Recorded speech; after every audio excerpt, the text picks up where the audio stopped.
Variables. They are everywhere. But what is a variable? I'll put it to you in the simplest way. A variable represents a number or value. But what is this useful for? The answer is simple. Using variables helps us perform complex mathematical operations.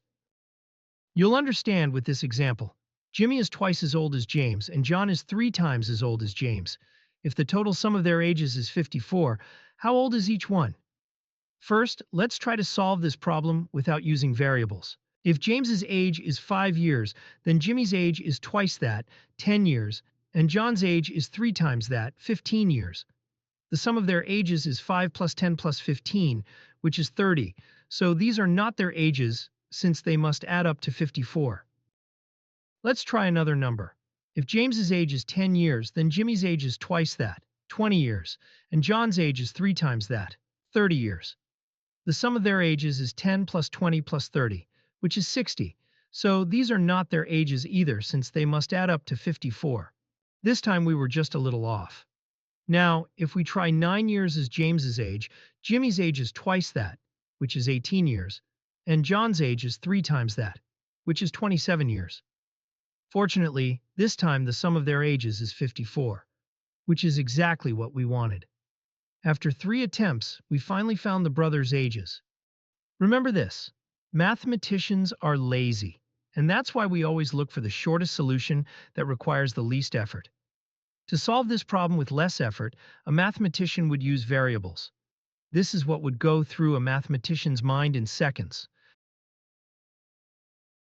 If that was too fast, let me explain what happened. We represent James's age as x, so Jimmy's age is 2x because it's twice James's age, and John's age is 3x because it's 3 times James's age. The sum of their ages is x plus 2x plus 3x, which is equal to 6x. So 6x equals 54, and dividing by 6, x equals 9. If you didn't understand this last part, don't worry.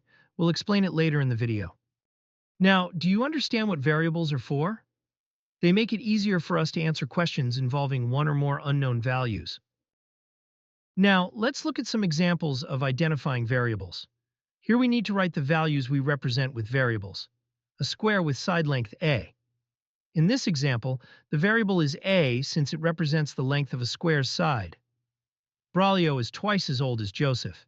Here we can represent Joseph's age with the letter x, so Braulio's age would be 2x. The length of a park is the same as 3 times its width minus 5 meters.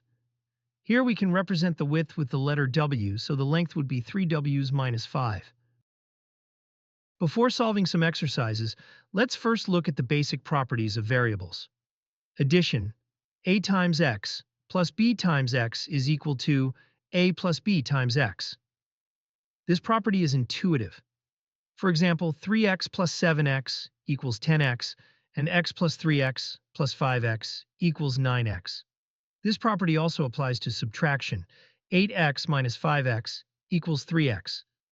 Multiplication. A times x times b is equal to a times b times x. For example, 2x times 3 equals 6x, and 4x times 5 equals 20x. Now, if we multiply x by itself, the result is x squared. For example, 2x times 3x equals 6x squared, and 4x times 5x equals 20x squared. Division. If a times x equals c, then x is equal to c divided by a. For example, if 2x equals 10, then x equals 5. If 3x equals 12, then x equals 4. If 5x equals 10, then x equals 2. Now, let's look at some exercises. Find the area and perimeter of a square with side length a. A square with side length a looks like this. The area of a square is base times height, which in this case is a times a, or a squared. Its perimeter is the sum of its sides, a plus a plus a plus a, which is 4 times a. If the side length of the square were 7, then its area would be 49, and its perimeter would be 28. Braulio is twice as old as Joseph, and the sum of their ages is 45. If we represent Joseph's age with the letter x, then Braulio's age is 2 times x. The sum of their ages is 3 times x, which is 45. Dividing by 3, we get that x is 15. So Joseph is 15 years old, and Braulio is 30 years old. The length of a park is 3 times its width minus 5 meters. What is its perimeter if the park width is 50 meters?